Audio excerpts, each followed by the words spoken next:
Hola, buenas tardes. ¿Cómo están todos? Nuevamente vamos a arrancar con este ciclo de webinars.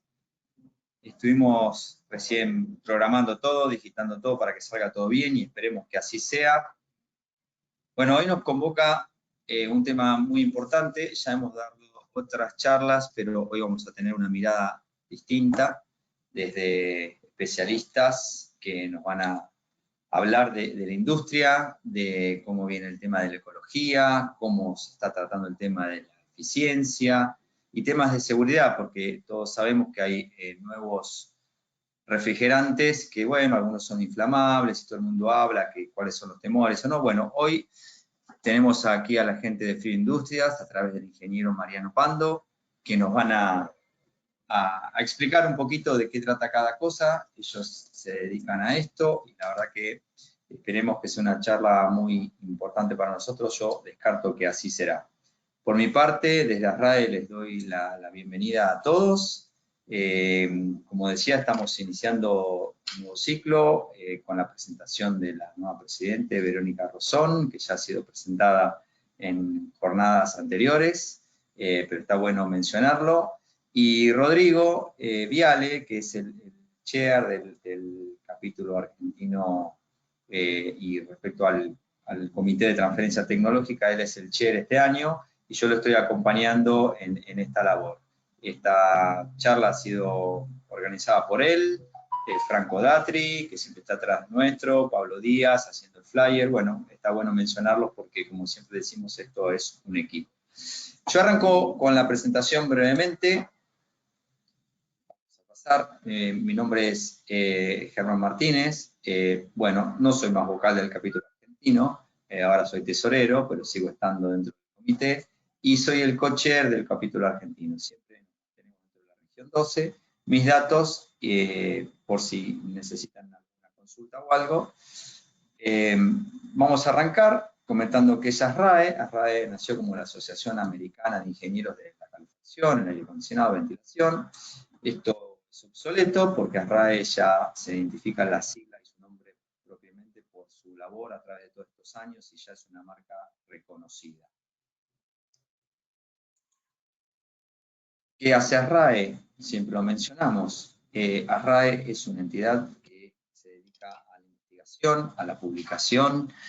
Todo esto lo hace a través de los handbooks, los estándares que emite, las guías, los journals, las revistas y otras cuestiones que tienen que ver con las certificaciones, con un programa de etiquetado energético que tiene, con cuestiones que tienen que ver con e-learning, que son cursos que da a través de la web y demás, y están disponibles para todo el que quiera tomarlo, y un programa de certificaciones para profesionales o gente dedicada a este rubro que está en varias opciones o enfoques de certificación que ahora las vamos a mencionar. Bueno, de más no está decir que ASRAE estuvo muy involucrado en el tema de la pandemia, que todavía la tenemos, pero afortunadamente ya estamos en otra instancia a nivel mundial, donde estuvo haciendo sus recomendaciones, todo lo que tiene que ver con filtrado, renovaciones de aire, cantidad de personas, cantidad de difusión de aire para los distintos tipos de edificios, todo lo que tiene que ver con la revisión de instalaciones. Bueno, hay unas guías practiquísimas dentro de la página de RAE que además estuvieron disponibles para todo el mundo, no solamente para los miembros, y eso es de destacar. Esta es la página que se puede ver cuando uno entra a RAE, donde viene a través de todos estos links o botones, que básicamente son links, puede acceder a cada una de las recomendaciones para cada caso.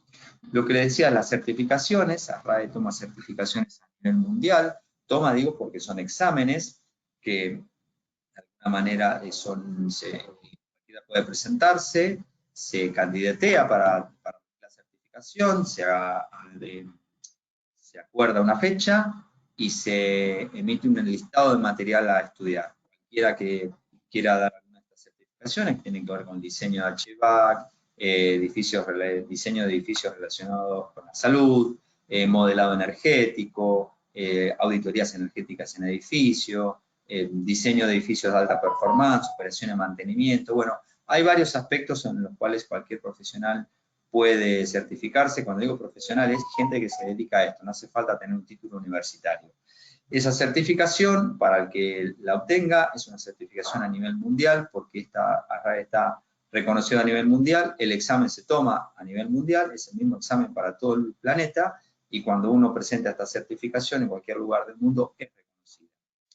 El programa de etiquetado, que se denomina Building EQ, que básicamente es un cociente que se le da al edificio después de una serie de procedimientos de auditoría, una serie de mediciones, principalmente del consumo energético, de sacar los metros cuadrados ocupados. Uno obtiene un cociente de etiquetado que tiene que ver con la eficiencia del edificio, y además este programa permite una serie de recomendaciones que hacen los profesionales certificados que permiten mejorar ese cociente. Uno puede estar en la media. Cuando digo la media, porque el programa este lo que hace es comparar con el promedio de edificios en el mundo. Entonces, cuando uno está en el promedio, no quiere decir que está mal, pero podría estar mejor. Entonces, este programa además permite tener acciones que nos van a, que nos van a permitir mejorar la eficiencia de nuestro edificio. No necesariamente este curso, digamos, este programa de etiquetado, se brinda un curso relacionado con ese programa en la Universidad de Buenos Aires, que es un curso que se llamó de evaluación energética en edificios existentes, que está muy relacionado con esto, como les digo, pero básicamente se enseñan las bases de una auditoría energética, acciones para mitigar, acciones para mejorar, todo lo que tiene que ver con qué hay que evaluar y qué hay que mirar en un edificio. Esto sí está preparado para gente relacionada con el rubro. Hemos tenido gente de todo el mundo, lo hemos dado de manera virtual últimamente, y con mucho éxito, con mucha presencia de Latinoamérica, gente de Brasil, de Ecuador, de Perú, de Uruguay, de Chile. La verdad que nos fue muy bien. Y bueno, estamos ahora relanzando uno que a esta última mitad del año, de una manera intensiva, que se va a dar los sábados. Eso lo pueden ver en la página de la UTN, porque la institución que dicta el curso es UTN, en convenio con ASRAE y docentes de ASRAE que dan ese curso.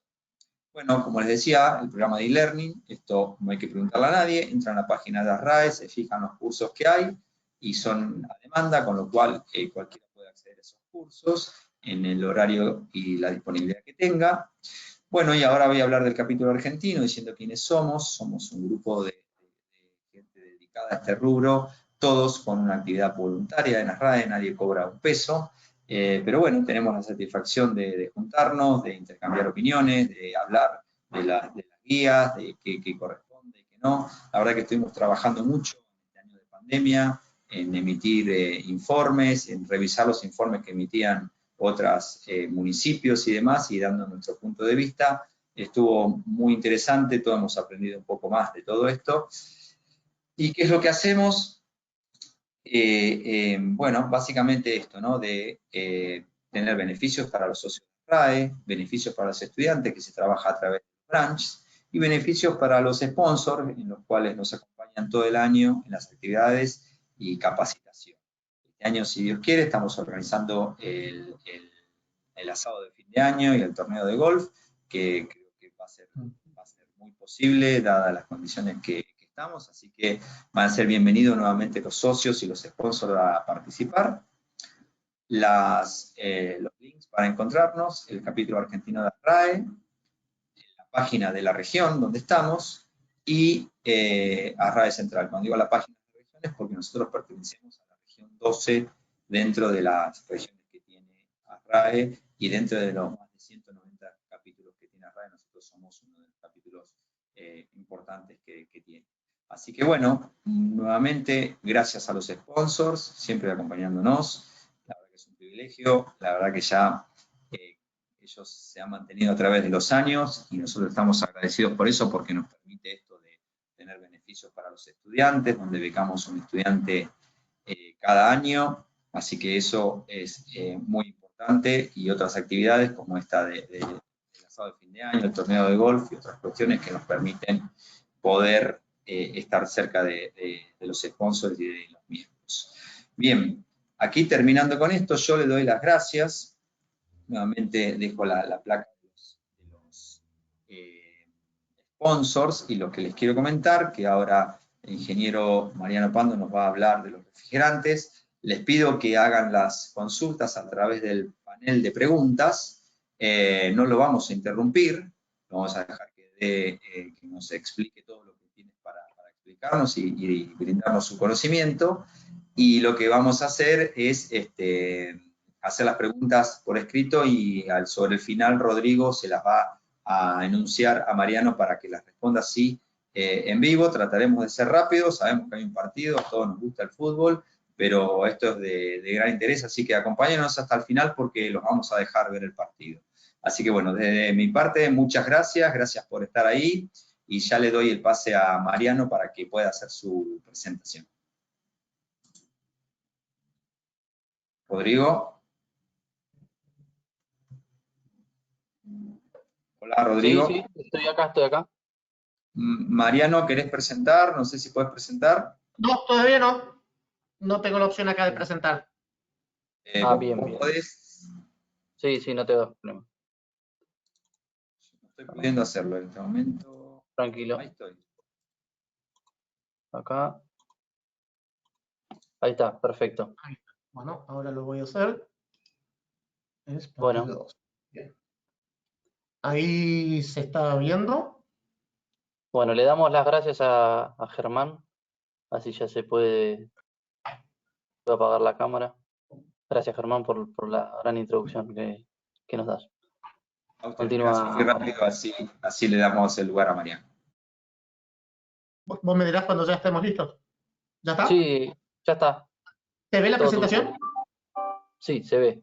Clarísimo, Bueno. vos también te ves bien. Perfecto. Bueno, muchas gracias, gente. Yo soy el ingeniero Mariano Pando. La gente de RAE tuvo la amabilidad de invitarnos para charlar un rato sobre los refrigerantes. Como les decía, yo pertenezco a la empresa Free Industries, nos dedicamos a la fabricación de refrigerantes, y en este caso yo soy el responsable de producción, justamente a partir del 2011. Trabajo ahí en la empresa desde el 2007 y bueno, continuamos ahí. Así que bueno, vamos a empezar, así no dilatamos mucho más esto. Ahí está. Primero vamos a ver un poquito de historia de los refrigerantes, sin irnos muy atrás, ¿no? Los primeros compuestos que se usaron para refrigeración mecánica, por expansión, ¿no es cierto? Estamos hablando en este caso, en comienzos allá de la historia de la expansión mecánica, teníamos dióxido de carbono, dióxido de azufre, amoníaco, que tenían ciertos problemas, corrosión, toxicidad, altas presiones. Por unos aspectos de seguridad, ¿no es cierto? Los fuimos cambiando por los CFC y HCFC, que tenían bajas toxicidades, presiones mucho más manejables. Con el tiempo y por los problemas medioambientales, que ya los vamos a ver, estos productos CFC y HCFC fueron reemplazados por los HFC, que la diferencia con los anteriores es que estos no poseen cloro en su composición. Y continuando con los temas medioambientales, en este caso lo que es el calentamiento global, bueno, hemos vuelto a estar muy interesados en los primeros productos, ¿no? Bueno, el amoníaco que nunca se dejó de utilizar a nivel industrial, pero hemos vuelto a lo que es el dióxido de carbono, se han creado nuevos refrigerantes, que son los de cuarta generación, como los HFO, tenemos algunos HFC que pueden estar dando vueltas y que vamos a hablar actualmente, y bueno, los otros refrigerantes, como serían los HC, los hidrocarburos.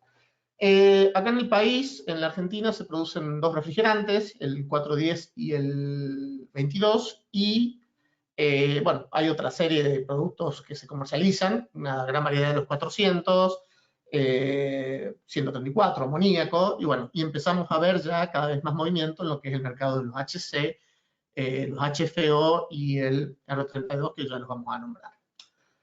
Vamos a empezar con la situación del 22. El 22 pertenece a la familia de los HCFC, es decir, tiene cloro en su composición.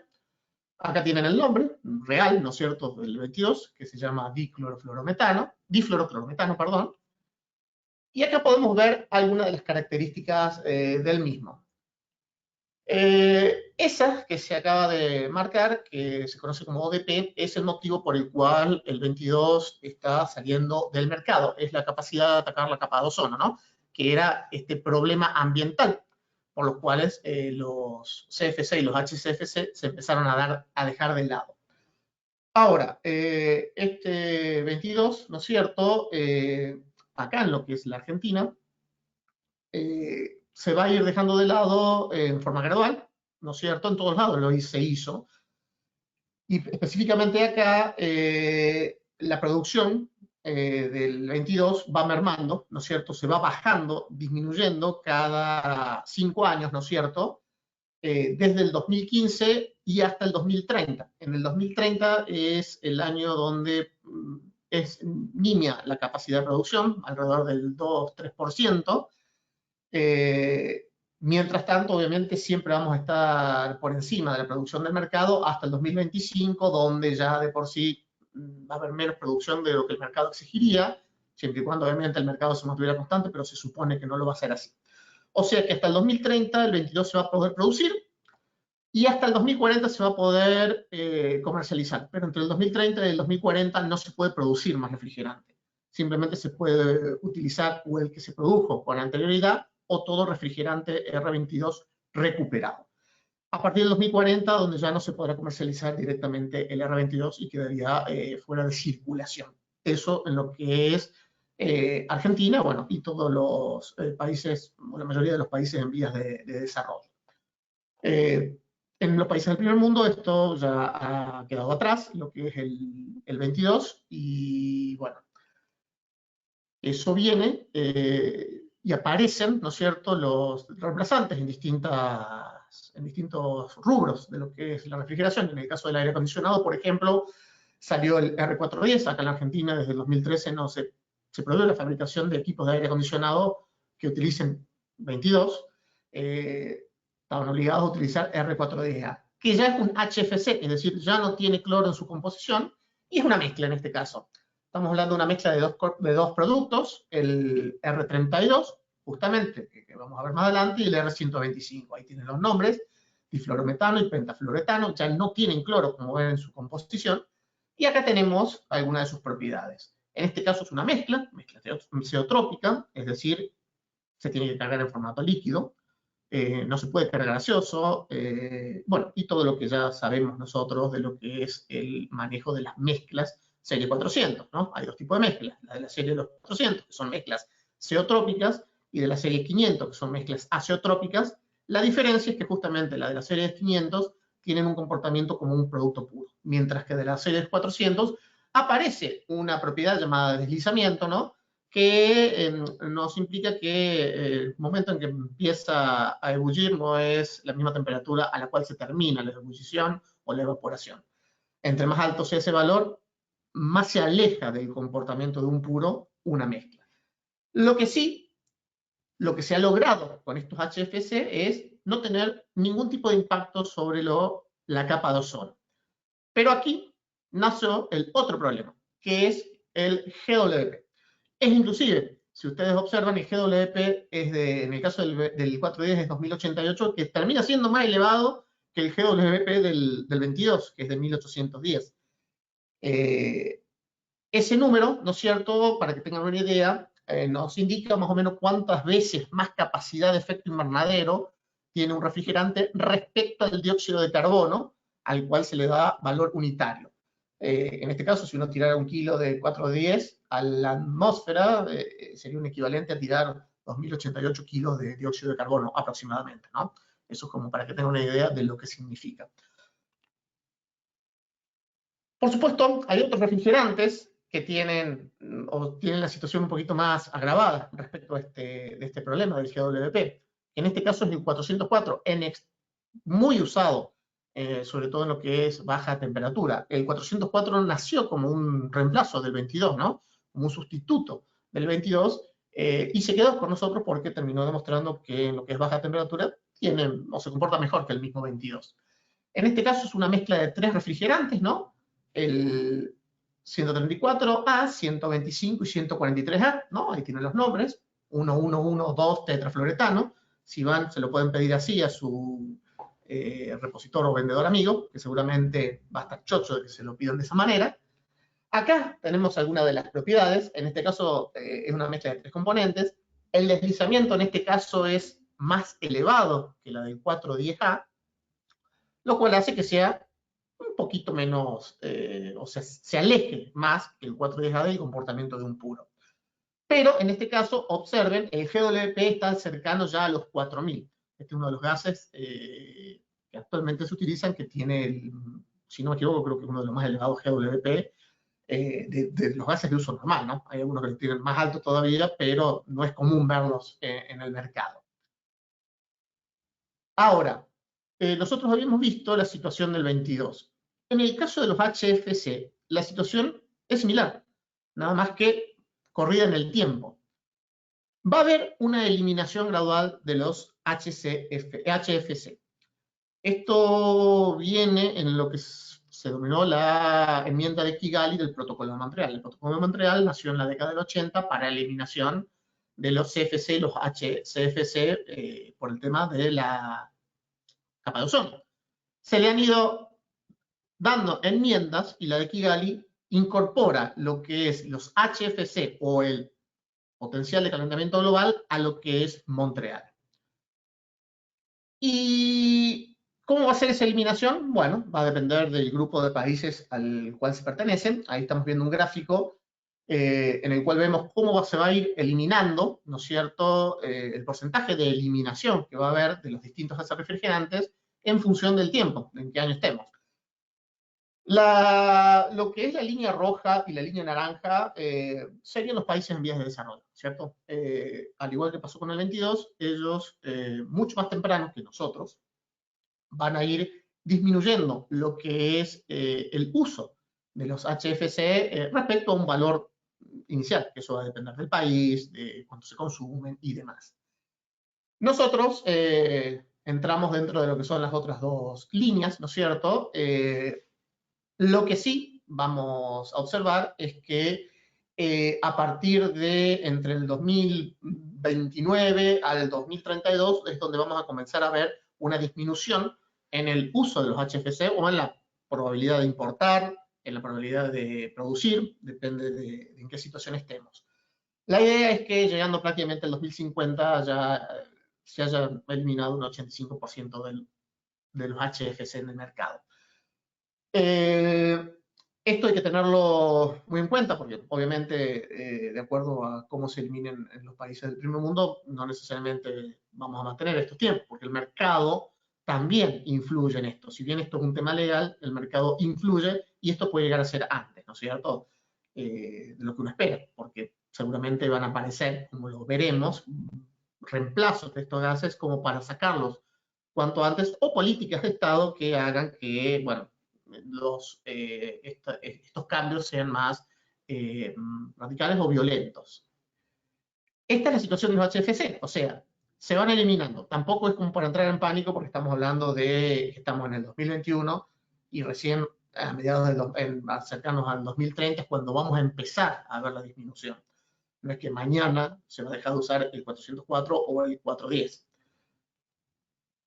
Es por eso que aparecen los reemplazos. Estos reemplazos tienen las características de tener menores valores de GWP. Y acá es donde aparecen el R600A y el R290, que son ambos pertenecen al grupo de los hidrocarburos, no tienen cloro, no tienen flúor en su composición, son el isobutano y el propano, y acá vamos a ver algunas de las propiedades.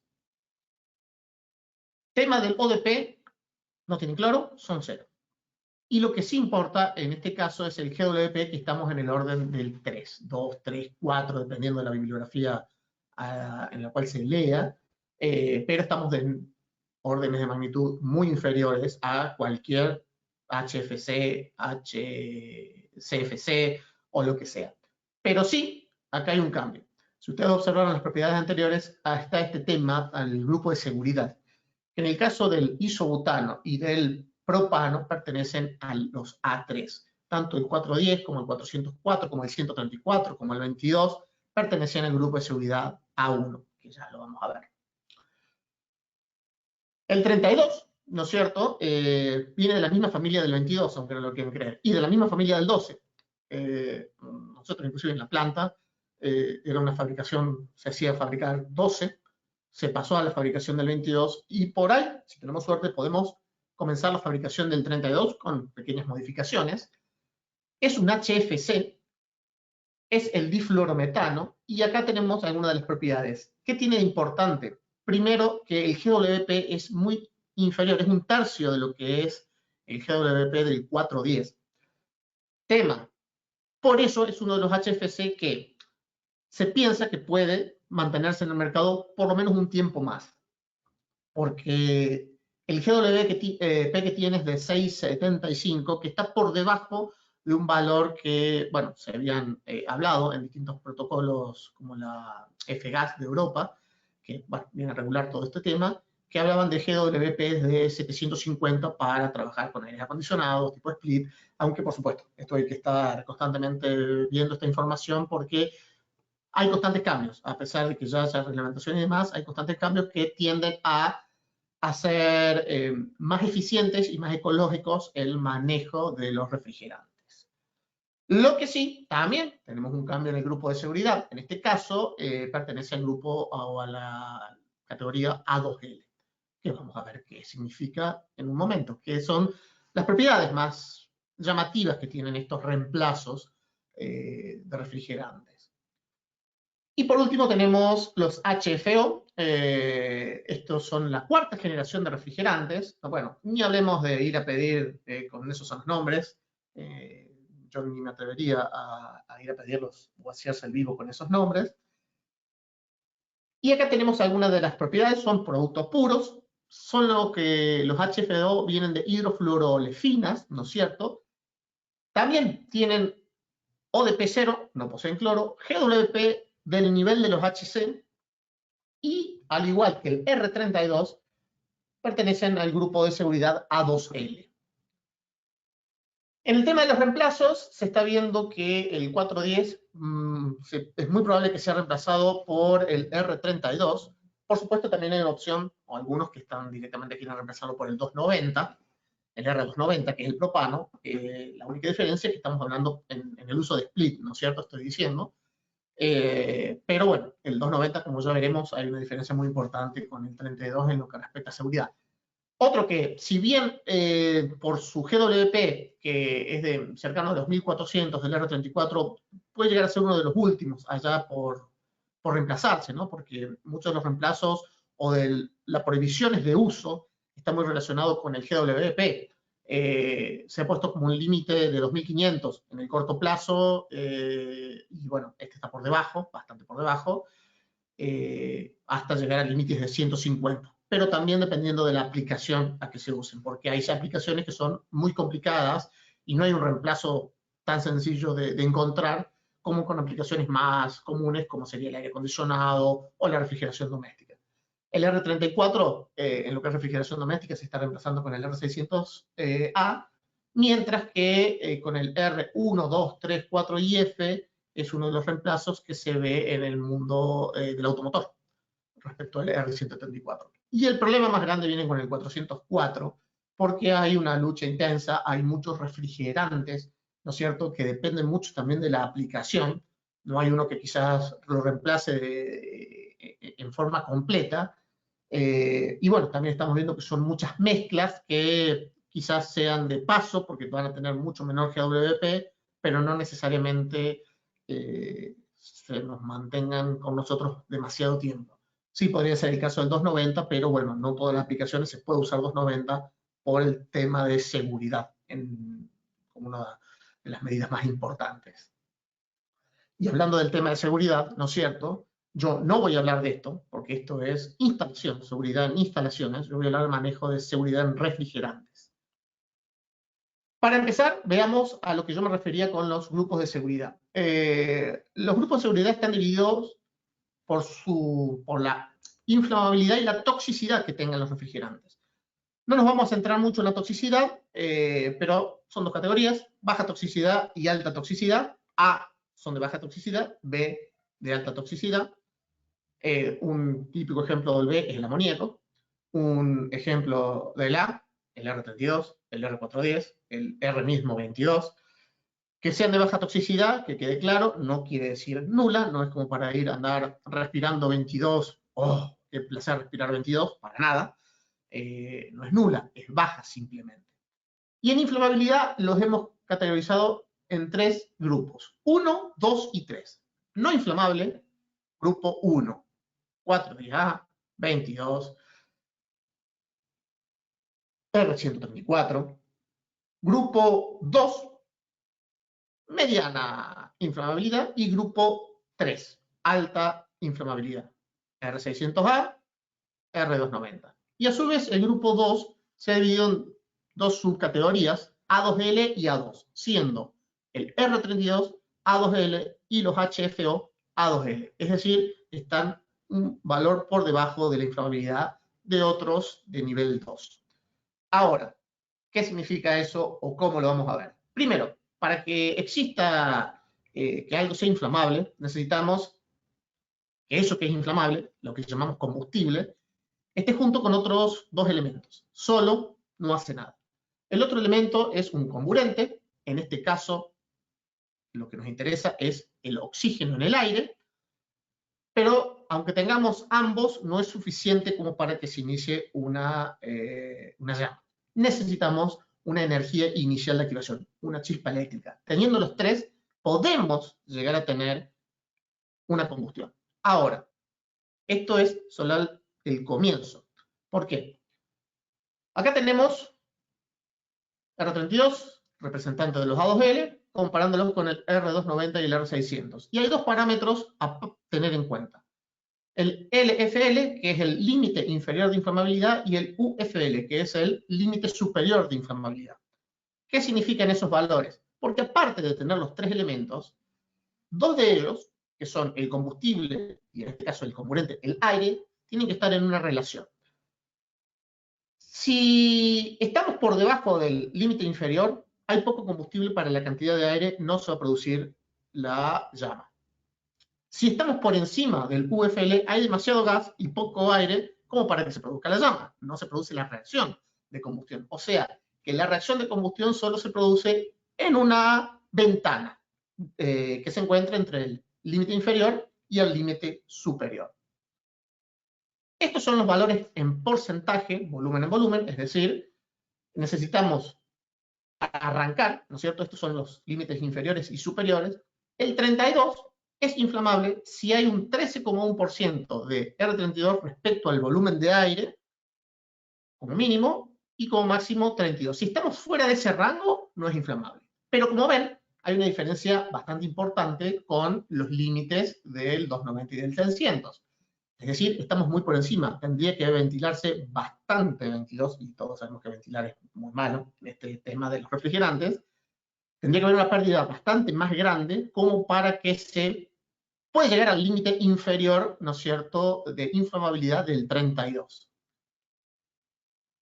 Aparte, hay que considerar otro tema en lo que es la inflamabilidad. Porque nosotros podemos estar dentro de los límites de inflamabilidad, que se produzca la inflamabilidad, pero hay 2 aspectos a tener en cuenta. Primero, la velocidad de propagación. ¿Qué es la velocidad de propagación? Que tan rápido esa llama se propaga en el ambiente, una vez que se dan las condiciones de inflamabilidad. Se mide en centímetros por segundo, o sea, un valor de velocidad, una distancia en un determinado tiempo. Y este es uno de los parámetros fundamentales de los refrigerantes A2L. Es esa velocidad de propagación. Observen la diferencia que hay entre un 290 y 600, que estamos en el mismo orden, ¿no es cierto? Estamos en 46 centímetros por segundo, con respecto al R32, que es de 6,7 centímetros por segundo. Y los HFO son un poco menor todavía a los del R32. ¿Esto qué significa? Espero que se pueda ver bien la foto, ¿no es cierto? Ahí vemos cómo en el mismo tiempo una llama de R290 se ha propagado mucho más que una llama de R32. Esto es la velocidad de propagación. Pero hay otro elemento.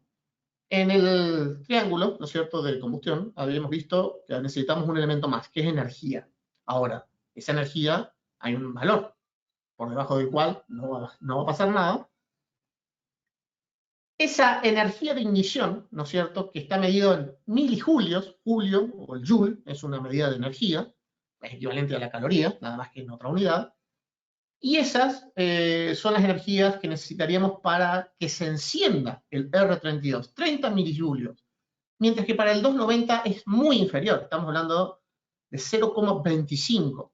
Para que tengan una idea a qué nos referimos con esto de milijulios, a qué valor, para que tengan una referencia, ahí tenemos valores de electricidad estática y qué síntomas. Sin sensación, 0,05. Una sensación de hormigueo, 0,45. Ya estamos en órdenes donde el 290 puede llegar a encender. O sea, como que se genere una pequeña chispa que a nosotros solo nos generaría un hormigueo, el 290, el R600 también, el R600A, pueden llegar a encender. Ya por encima de esos valores podemos tener dolor que se extiende en la palma del brazo, o sea, ya estamos ante una carga estática importante. Y eso aún no es suficiente para que se encienda ni los HFO ni el R32. Es decir, los HC se pueden encender simplemente con energía estática. No va a pasar lo mismo, no alcanza esos valores de energía estática para encender el R32 ni los HFO. Se necesita un valor muy superior. Acá podemos ver, ¿no es cierto?, se comparan justamente esa energía mínima de ignición con el límite inferior de inflamabilidad, que implica nosotros al movernos, ¿no es cierto?, desde el vértice superior derecho hacia el vértice inferior izquierdo, estamos ante una inflamabilidad creciente. Es decir, necesito límites inferiores, o sea, menos gases, en este caso menos fluido en el ambiente, y con menores energías para que los mismos se enciendan. Es decir, son mucho más inflamables que el R32, inclusive que los HFO, que son menos inflamables todavía que el mismo R32. ¿Por qué? Porque necesitan energías de ignición un poco más elevadas, inclusive. Acá, en esta gráfica, lo que podemos ver es otro parámetro. Y acá van a entender esto de la categoría A1, A2, A3, A2L. A1 no juega en esta liga. A1 es directamente no inflamable. Hay un parámetro más que se llama calor de combustión, que se mide no en milijulios, esa M mayúscula es megajoules, megajulios por kilo. Es la energía de combustión. Estamos hablando de energías enormes, ¿no? Entre más calor haya de combustión, o sea, entre más energía libere el combustible al quemarse, más probabilidad hay de que sea autosostenida la combustión. Ese valor que ustedes ven ahí de 20 megajulios por kilogramos es un valor que divide la categoría 2 de 3. Así de sencillo. Por encima de 20 ya se hace muy sostenida lo que es la inflamabilidad, o sea, se extiende y mantiene la llama por sí solo, la combustión. Uno prende una llama de un encendedor, que es propano, butano, y es autosostenida. O sea, uno, mientras generó la chispa y tiene apretado la salida de gas, se produce la ignición. O sea, la chispa fue en un momento inicial, después cortó. No pasa, y hay unos videos para que vean en YouTube si los buscan, con lo que hace la inflamabilidad del 32. Por ejemplo, el 32 con una llama piloto enciende, prende y se mantiene. Pero una vez que la llama piloto desaparece, no puede mantener la combustión. Entre la baja velocidad de propagación y la poca energía de combustión respecto a otros refrigerantes, no mantiene la combustión por sí solo. Y después, la clasificación entre A2 y A2L viene dada justamente por la velocidad de propagación. Se toma un límite de 10, por encima de 10 es clase A2, por debajo de 10 centímetros por segundo, es clase A2L, o sea, tienen los mismos niveles de inflamabilidad, pero son más lentos en su propagación. Por lo tanto, los hace que sean también más difícil que sea autosostenida la llama. Esto es lo que separa, ¿no es cierto?, a un refrigerante A3 de un A2 de un A2L. Lo que sí, Hay otros aspectos a tener en cuenta en lo que hace a la manipulación de todos los refrigerantes. Porque lo que hablamos hasta ahora hace a los nuevos refrigerantes, o sea, H600, R32, HFO, que son problemáticas más nuevas que van a estar constantemente bombardeados con estos temas porque es nuevo. Pero hay muchos temas a tener en cuenta. ¿Cuáles son? Que tanto los HFC como los HCFC son A1 en su mayoría. Pero ¿cuál es el tema? Se descomponen en presencia de altas temperaturas o de llamas. Aunque no sean, ¿cómo es que se llama?, inflamables, si hay una llama se va a producir una descomposición. ¿En qué? Ácidos, fluoruro de carbono, fogeno, en el caso de que tuvieran cloro, que son productos tóxicos, productos venenosos, y que terminan atacando nuestro sistema. En caso de que hubiera humedad y hubiera alguna descomposición por algún mal funcionamiento, que haya altas temperaturas muy por encima de lo normal, bueno, es un tema a tener en cuenta. Tema que no trae, por ejemplo, los HC. Los hidrocarburos, su descomposición simplemente nos da vapor de agua y dióxido de carbono. Las fluorolefinas también tienen este problema, puesto que tienen flúor en su composición, o sea, va a haber una liberación de ácido fluorhídrico, cloruro de carbonilo, fluoruro de carbonilo, etc. Para trabajar con todos estos refrigerantes, yo siempre digo que hay que utilizar el equipo adecuado. El equipo adecuado para nosotros es calzado de seguridad. Acuérdense que ustedes están trabajando con equipo pesado. Anteojos, ni hablemos. Casco.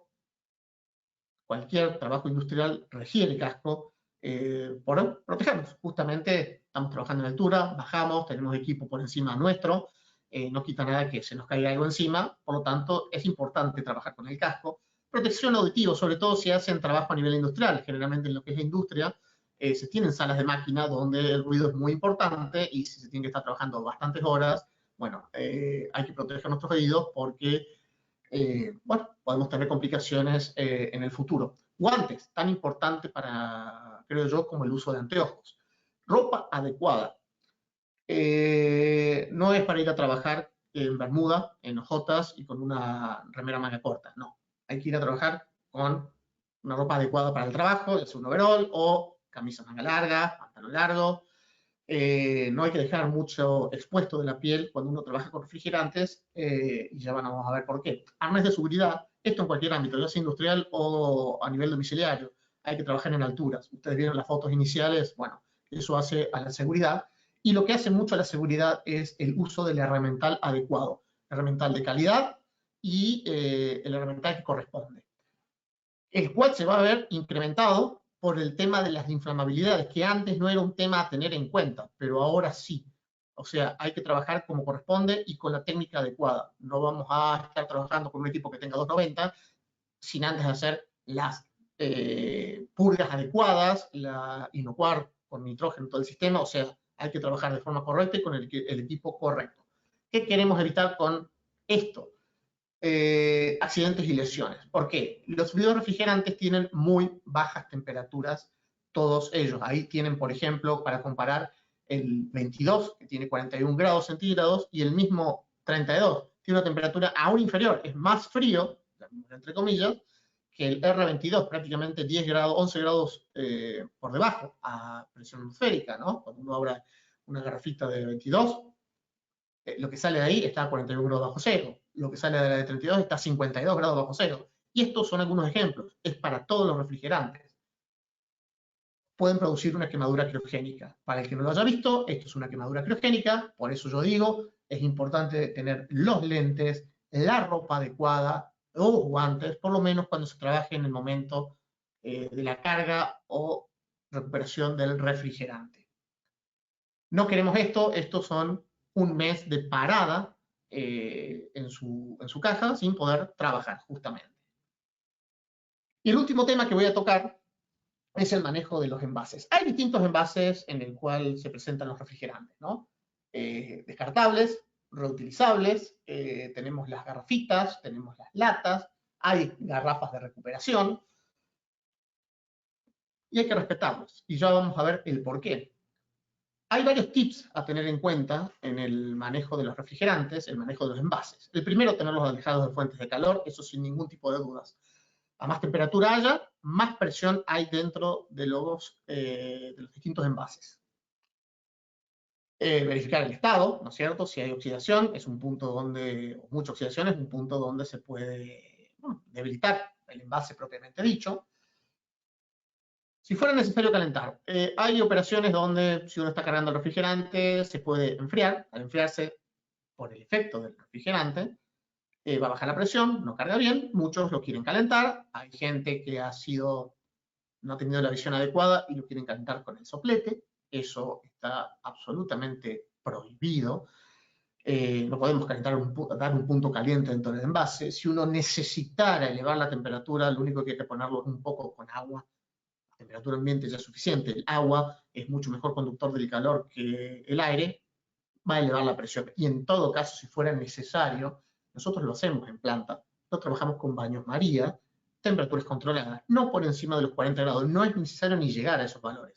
Si ustedes leen en todos los envases, van a tener una temperatura de referencia de 50 grados centígrados atrás. Ese valor es el valor al cual los distintos envases de los distintos refrigerantes trabajan o soportan la presión del refrigerante a esa temperatura. Ya yéndolos por encima pueden empezar a tener problemas y saltar los distintos dispositivos de seguridad. En las garrafitas ustedes ven que suelen tener un disco, ¿no es cierto?, encima, que es un disco de ruptura. Por ahí se va a romper en caso de que haya una sobrepresión, pero igual lo queremos evitar. Eso es un accidente en potencia. No utilizarlos para propósitos de los cuales no fueron generados. Es decir, los envases descartables son descartables. Está absolutamente prohibido rellenarlos. Es una lata, las latas o las garrafitas que vienen descartables son de poco espesor, nada que ver con el espesor de los envases rellenables. No rellenar envases catalogados como descartables. Almacenarlos en lugares ventilados. Ni hablemos, ¿no es cierto?, con las seguridades extras en caso de que tengan refrigerantes inflamables o levemente inflamables, pero igual, aunque no sean inflamables, el lugar tiene que estar ventilado, puesto que los refrigerantes son más densos que el aire, o sea que en caso de que haya fugas van a quedar por debajo y van a desplazar el oxígeno, que aunque sean de baja toxicidad, al tener menos oxígeno en el ambiente, ustedes se van a ver afectados por la falta de oxígeno, justamente. Va a haber mareos, se van a sentir mal. No dejarlos expuestos al sol. Si nosotros dejamos algo expuesto al sol, aparte de haber dos famosas temperaturas, que son de bulbo seco y de bulbo húmedo, hay una temperatura más que se llama temperatura por radiación, que se mide con un termómetro dentro de una esfera metálica negra, en realidad. Pero si ustedes tocan un metal que estuvo expuesto al sol, van a ver que se queman.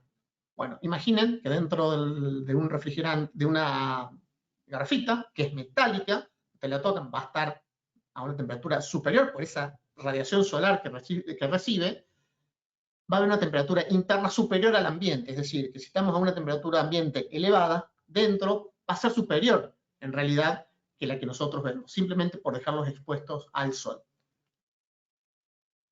Esto incluye dejarlos adentro de los vehículos.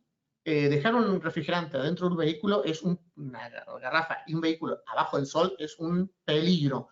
Si ustedes quieren ver lo que es el efecto invernadero, eso es el efecto invernadero. El sol o los rayos solares ingresan al vehículo por los vidrios y no puede salir el calor porque el vidrio resulta que es opaco a la radiación infrarroja que se produce dentro del auto y eso es lo que genera que la temperatura se incremente tanto dentro de un auto. Ustedes abren un auto en verano que le dejaron abajo del sol un rato y es sofocante la temperatura. Es muy superior a la temperatura ambiente, externa. Bueno, eso afecta lo que es la presión dentro de los envases. Y ha habido accidentes de ese tipo, créanme, con garrafas, con latas y, bueno, en algunos casos, con suerte, porque no hay nadie, pero destroza el vehículo, literalmente. La mayoría de los refrigerantes no son inflamables, pero aumenta drásticamente la presión con la temperatura y se generan riesgos de explosión. Esto es aún peor con los refrigerantes A2L y peor aún con los refrigerantes A3 como el R600A y el R290, porque ahí tendríamos un problema extra, ¿no es cierto? Podríamos tener, si se generase una chispa, imagínense que la lata explota, choca contra otro metal, se puede producir una chispa. Si hay 290 y R600, bueno, ya vimos que la energía que se necesita para que se enciendan es muy baja. Se podría llegar a generar las condiciones para que haya una explosión. Es muy probable que no pase con el 32 y con el H6, con los HFO.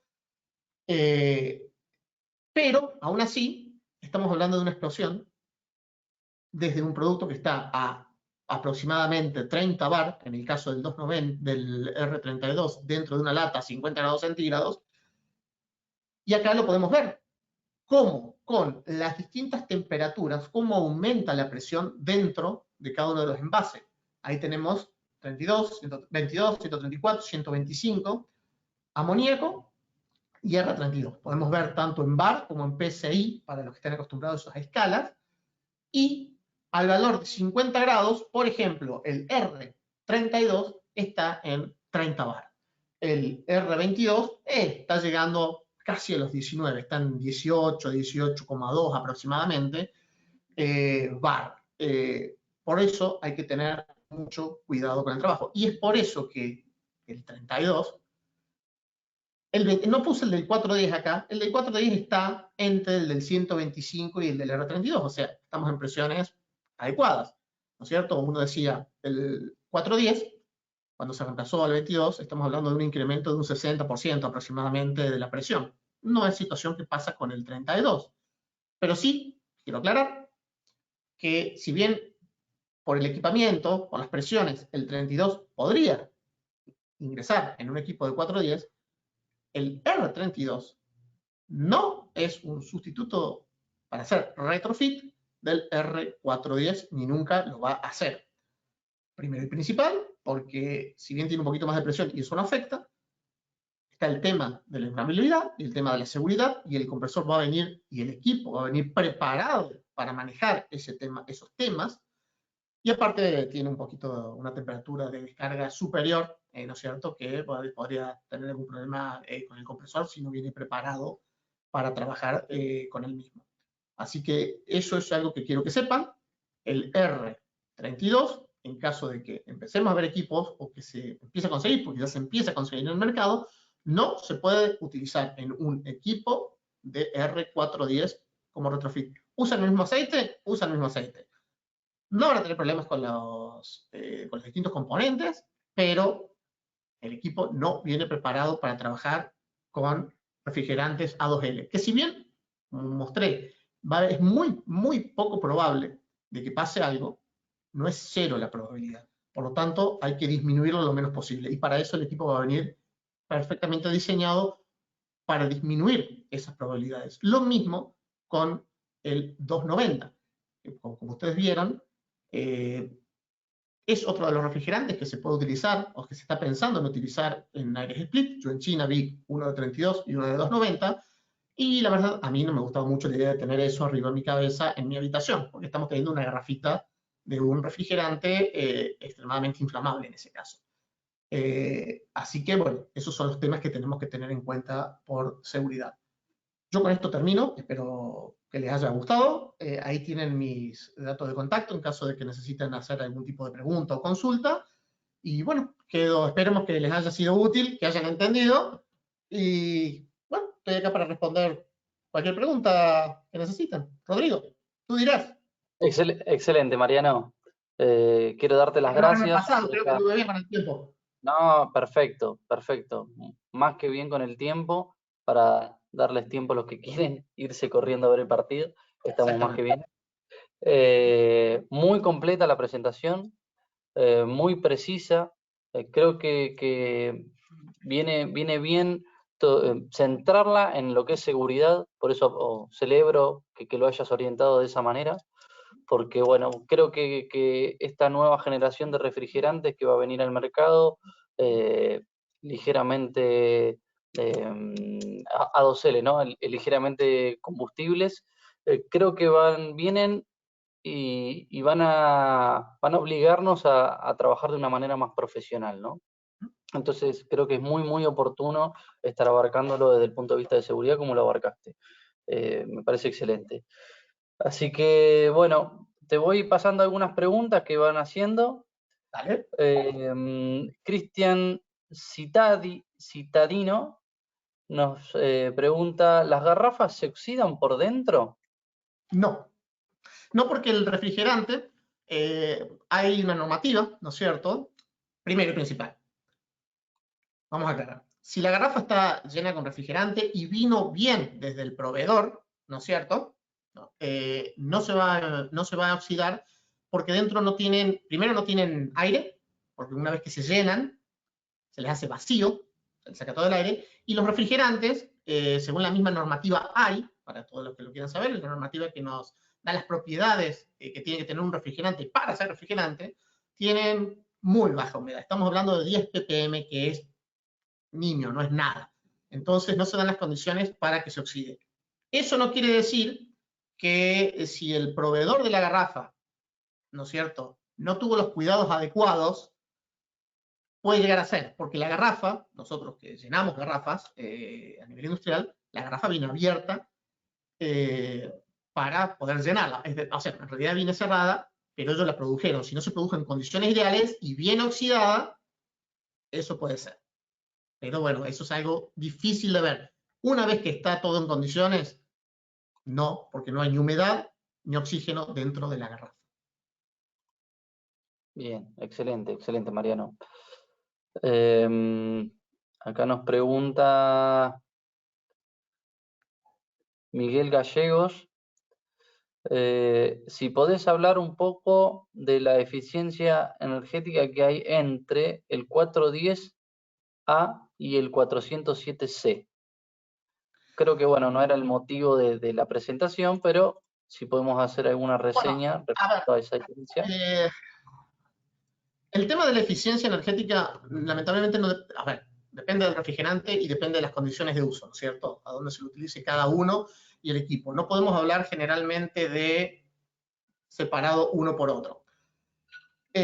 No tengo yo el valor de, ¿cómo es que se llama? Para empezar, que necesitamos para saber la eficiencia energética del 407H, el calor latente, que es el primer valor que se necesita. Sinceramente, no lo tengo acá a mano. Yo tenía el del 410, que está alrededor de 270. Si el del 407 es más elevado, va a tener un poco más de eficiencia. Eso seguro. Pero lamentablemente no lo tengo a mano. Pero no es el único valor que depende. Depende también en qué condiciones se vaya a utilizar.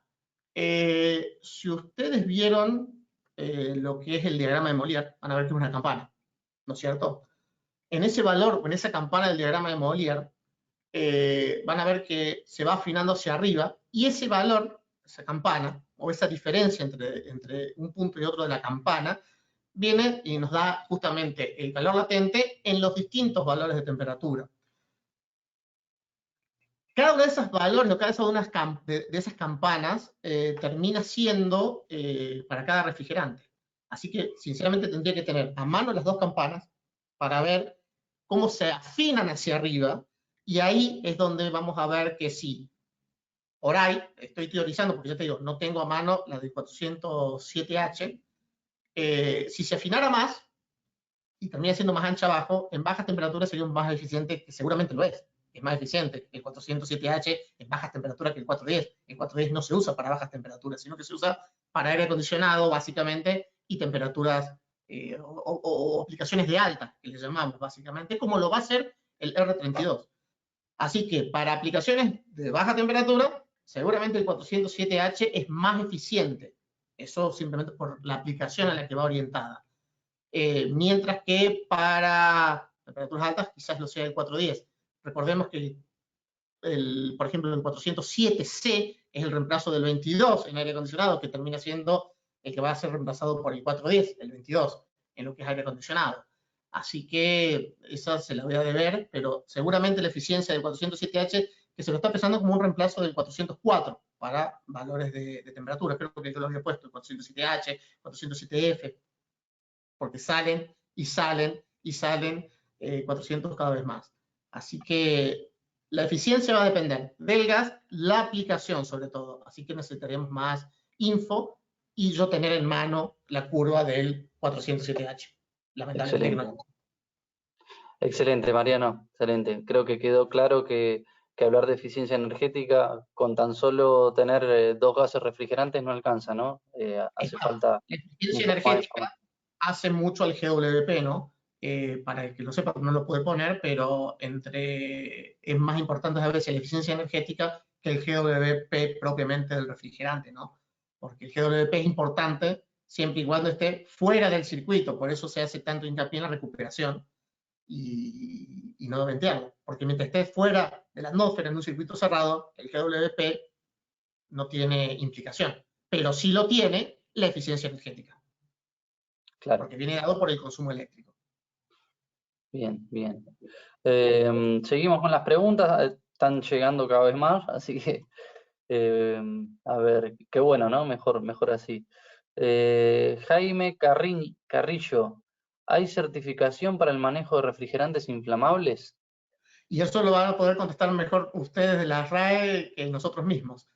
Debería de haberlo, no sé si lo hay. Desde ARRAE no hay una certificación en manejo de refrigerantes. Sí, por ejemplo, ciertas asociaciones de refrigeración tienen cursos, pero creo que no hay una certificación específica, como tampoco están, bueno, que acá en Argentina es un despelote, lo que es, como que se llama, el carnet habilitante, bueno, todos temas políticos en el medio, pero más que una certificación, porque estamos hablando, acuérdense que estamos hablando de refrigerantes que van a usarse en el uso doméstico, ¿no? No estamos hablando de situaciones fuera del uso normal. Creo que no la hay, no sé si la va a haber, sí que deberían, igual, aunque no la haya, hacer ciertos cursos para el manejo de los mismos, donde nosotros hablamos de refrigerantes, pero con gente que se dedique a la instalación, que sería lo más certero, porque ahí es, como yo les decía en su momento, no solo la herramienta a utilizar, sino la técnica a utilizar para el manejo de esos refrigerantes dentro del circuito. Cuando voy a hacer el mantenimiento, cómo hacerlo correctamente. Pero que yo sepa, como vos decís, yo no tengo idea, me parece que no hay. Sí, ahí Jaime nos hace una aclaración, nos dice actualmente la UTN por intermedio de la OPROS, la ONUD y el Ministerio sí hay. Bueno, es bueno saberlo que por lo menos está viendo, ya realizaron 18 técnicos el curso, dice Jaime. Bueno. Ahora, hay que tener en cuenta que una cosa es un curso y otra cosa es una certificación, porque estamos hablando de un curso, una diferencia entre un curso y una habilitación es que si yo no tengo la habilitación es porque no hice el curso y no puedo trabajar, en teoría. Claro, claro. Bien, bien. Yo tengo una pregunta personal para hacerte, que me quedó ahí picando cuando hablaste de explosión, de explosividad de las garrafas por quedar de repente adentro de un auto y elevar su temperatura y demás. ¿Las garrafas no tienen alguna válvula de seguridad que haga que, llegada a una cierta presión, las garrafas tienen un disco de ruptura? La garrafita, ¿no? De 13 kilos, de 6 kilos, de 3 kilos, lo que sea, tienen un disquito de ruptura. Por ahí va a romper. Pero estamos hablando de que por ahí va a haber una explosión, básicamente, y va a salir eso despedido por todos lados. Las latas no tienen disco de ruptura. Las latas, por ejemplo, nosotros hicimos ensayo destructivo de latas. Algunas que están marcadas, otras no, pero todas se rompen por debajo. Y sale volando eso, o sea, tenés una salida para un lado, o sea, la lata explota. No va a ser como una granada, obviamente que va a tener esquinas por todos lados, ¿no? Obviamente. Pero sí va a tener bordes cortantes, bordes filosos, va a ser como un pequeño misil que va dirigido, pues tenés como una tobera ahí que sale eso para un lado. Y ha habido accidentes en los cuales ha habido dañados, o sea, porque si eso te agarra la mano, si vos estás adentro, estamos hablando de una bala, un pequeño mortero que se está tirando encima, y si no estás adentro, van a pasar dos cosas. Primero, vas a tener todo dañado el auto. Eso es lo malo. Lo bueno es que posiblemente cuando entre no esté caliente adentro, sino que va a estar bastante refrigerado, pero bueno, el auto va a quedar destruido. Y hay videos en YouTube, yo no los puse acá porque es complicado, donde se ve una lata a la cual se eleva la temperatura y revienta. Y van a ver que, como digo correctamente, es una explosión. No salten esquirlas, pero sí salta un pedazo para un lado y otro pedazo para el otro. Y eso es una explosión literalmente. Una explosión es un aumento del volumen violento y es lo que se da en esta situación. Se rompe la lata, ese refrigerante se expande violentamente, explosión. Por más de que tengan sistema de seguridad, a vos se te rompe el disco de ruptura, eso sale descontrolado para cualquier lado, rebotando y pegando por todos lados. Sí, sí, Y no hay forma de clarísimo. controlarla. Sí, por ejemplo, suelen tener válvulas de seguridad los equipos más grandes, como garrafones grandes, que son equipos retornables, sí tienen una válvula de seguridad que termina cerrando, obviamente. Se dispara la presión, la válvula abre y cuando baja la presión termina cerrando. Pero eso es imposible de implementar, primero por costos y por el tamaño de las garrafitas, ¿no? Podría tener una válvulita pequeña, pero eso hace lo que es al costo algo importante y bueno, es un valor agregado que se le tiene. Por eso hago hincapié en no lo dejen dentro del auto, respetémoslo y lean lo que dice atrás. Excelente, Mariano. En vez de un papuruzón. Acá Daniel Miño nos pregunta, ¿el tricloroetileno en qué proporción de ppm afecta a la salud?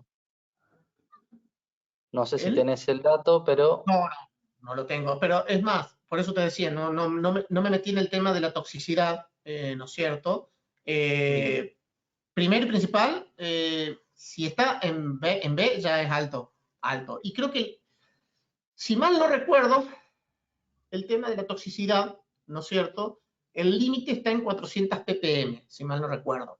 O sea, y aclaremos, el límite de toxicidad se mide, ¿no es cierto? Es exposiciones continuas de 8 horas trabajando, tantos días por la semana, tanto tiempo en el mes. Si esos valores están por debajo de 400 ppm, es alta toxicidad. Si están por arriba de los 400 ppm, es baja toxicidad porque podés soportar más presiones. No sé en qué valor está el tricloroetileno, tendría que buscarlo. Si de última me quiere escribir ahí, yo busco la información y buscamos para ver qué valor tiene, porque eso es una serie de ensayos atrás. Bárbaro. Luis Darío Mancilla nos pregunta, ¿cuál sería de los nuevos refrigerantes el retrofit del R410? Creo que no se está hablando del retrofit de 410 todavía, pero...